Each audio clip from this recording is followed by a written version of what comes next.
everyone, it is Hannah, your sparkling spectrumite, and welcome to a kind of a different type of WIP and Chat today.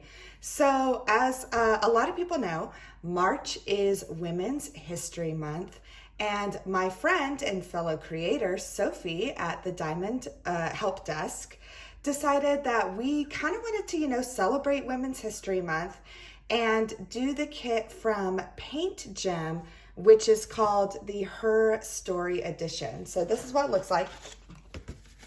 So it looks like this, and it is the HerStory edition from Paint Gem. And Paint Gem's kits are just really small, fun snack size kit. And we just thought it would be fun. And so each week we are featuring a different canvas from the Paint Gem HerStory kit. And today I am so excited because I get to do the amazing RBG, or as we like to know her as Ruth Bader Ginsberg. So we are going to go ahead and get started. And today I just thought, I'd give you some facts about her, some things about just the extraordinary life that she led.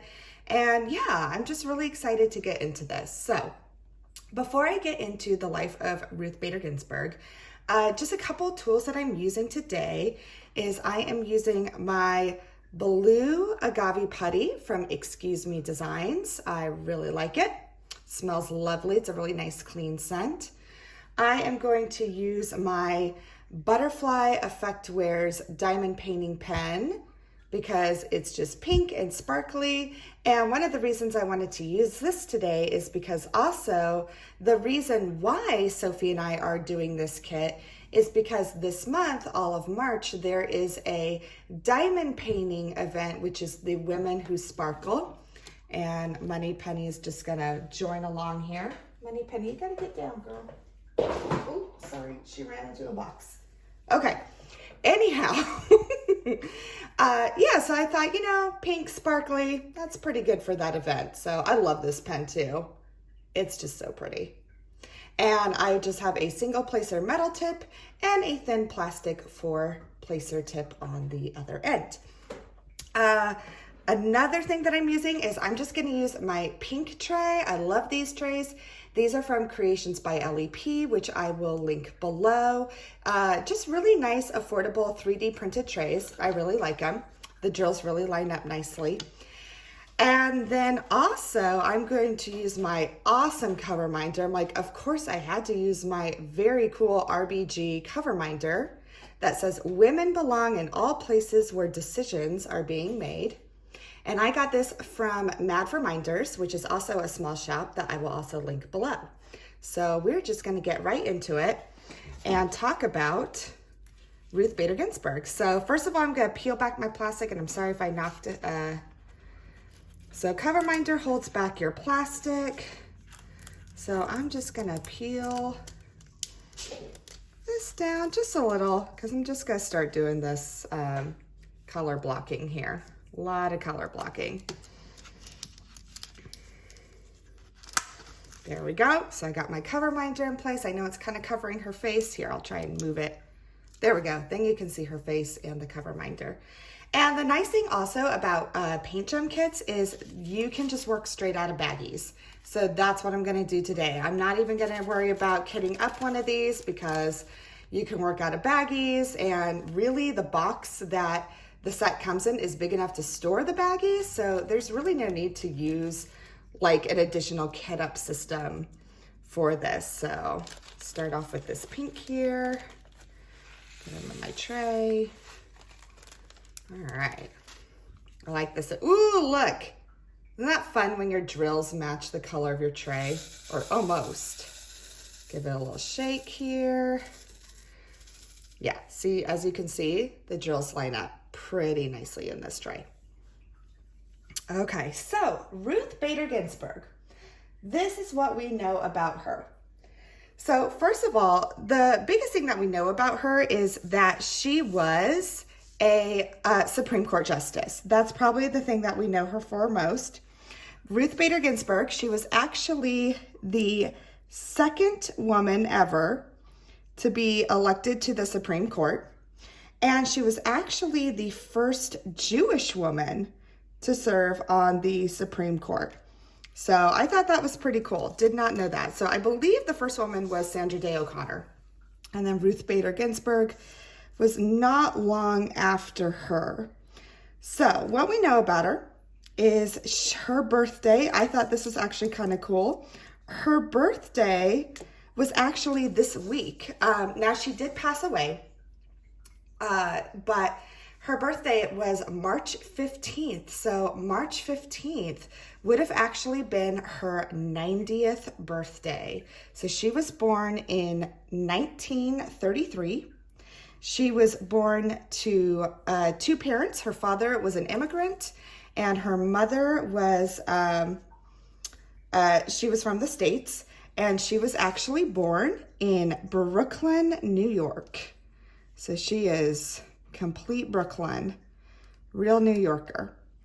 So she knew that, so about Ruth Bader Ginsburg, like what I've learned from her is that really what she's known for, besides being a Supreme Court justice, is she really was a huge, huge advocate for fair rights among women and, you know, such as equal pay and things like that. And I think why she was so into it, you know, and again, you can only speculate, but I really think a huge reason why is because she faced so much gender discrimination growing up. So like a couple of things, like kind of what I'm talking about is that, so she went to a public high school and she went to a public elementary school, you know, in Brooklyn, and she ended up going to Cornell University and studied government and was really good at it, and obviously and graduated like at the top of her class in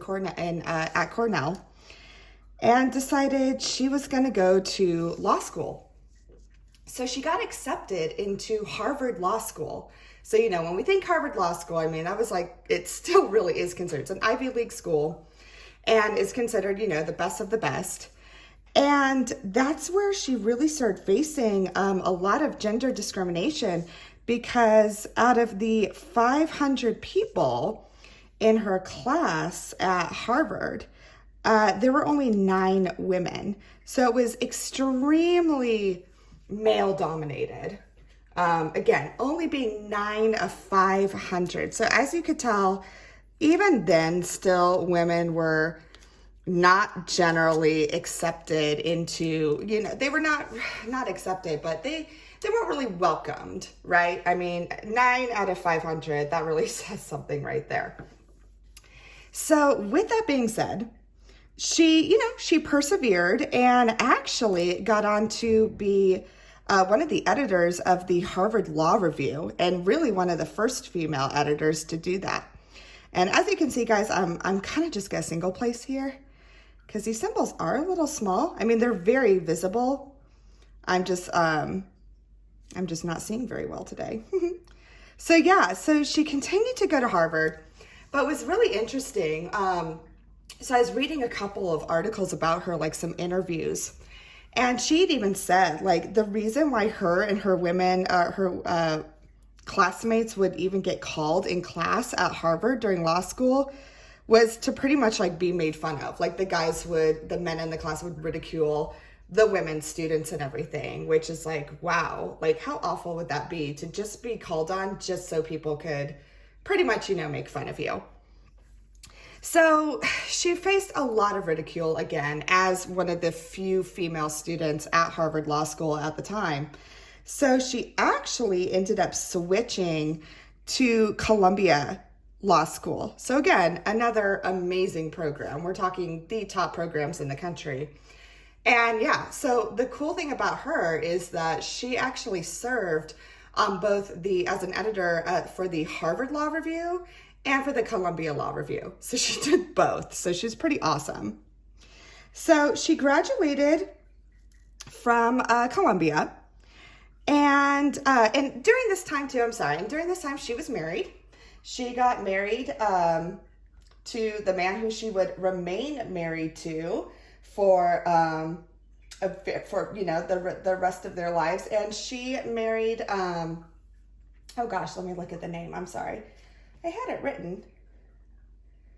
But his name was Martin. I know that. Well, obviously, Martin Ginsberg. And she married him. And another thing is, while she was like still attending law school, she also, like, her husband had been diagnosed early with like testicular cancer. So she was taking care of him as well as, you know, going to law school. And then she also had 2 children. So, you know, full-time working mom, working, you know, full-time student, you know, just like doing it all. So, no, Moneypenny. Moneypenny wants to learn about Ruth as well. Okay. Yeah, so she graduated Columbia High School, or I'm sorry, Columbia Law School, so sorry, in 1958. And, here's the sad thing. So here's a woman who, right, graduates from one of the top law schools in the country, and she's still struggling to find a job because even then, they were not, you know, law firms and things like that, they were not keen on hiring women, like, at all. You know, it just was not a thing. So even with all these great accolades, she still struggled finding a job. And she even said too, during that time, and like some of the interviews I saw, is that like, not only was she obviously discriminated against because she was a woman, but also still there was still some prejudices against Jewish people, and she was obviously Jewish. And so she said that was also very difficult too. So you have a woman who is Jewish, really sad, and it made it really difficult for her to even find jobs. So she ends up clerking for a job. These are probably going on so crooked, guys, but that's okay. I'll fix it later. So she ends up clerking for a judge, and then, you know, things kind of start happening. She starts actually being able to she started working kind of for the ACLU and trying cases like that. She also, before she even became a Supreme Court justice, she actually argued cases in front of the Supreme Court before she even became a justice. So she had already kind of had experience with that. So she works for the ACLU, and then eventually she actually gets hired as a professor of law at Rutgers University of Law. And she stayed there until about 1972. And then, believe it or not, after her time teaching at Rutgers, she went back to Columbia and taught law there, back at her alma mater of Columbia Law School. And then not only that, she was actually the first woman professor at Columbia Law School to receive tenure, which I thought was pretty cool. So yeah, this was the school that, you know, she graduated from, top of her class, you know, really, Moneypenny? And yeah, and was, and got to go back and yeah, receive tenure, which was pretty cool. So during that time that she's teaching at Columbia, she is still serving on the ACLU. She's actually on the National Board of Directors. And then in 1980, she's appointed to the United States Court of Appeals by Jimmy Carter when he was president. So that was her first judge appointmentship, is with Jimmy Carter, and it was with the Court of Appeals. So that was her experience with that.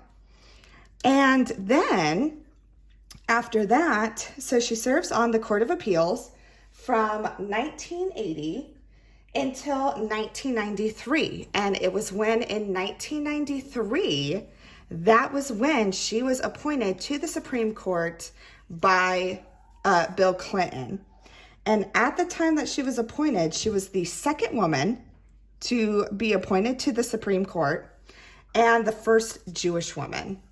So very, very cool. So that is when, so it wasn't, so obviously she'd had all this experience going through, you know, fighting for women's rights, fighting for gender equality.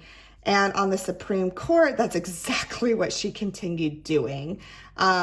like looking at interviews with her and everything, you could tell like that was really, her passion is fighting for equal pay and things of that sort. And probably one of the biggest things she worked on was actually in 2009 with Barack Obama, our president then, was on the Lilly Ledbetter Fair Pay Act. And that was something to really combat the disparities in pay between men and women.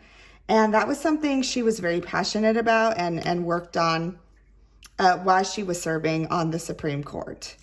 So that was huge, is working on that piece with President Obama at the time.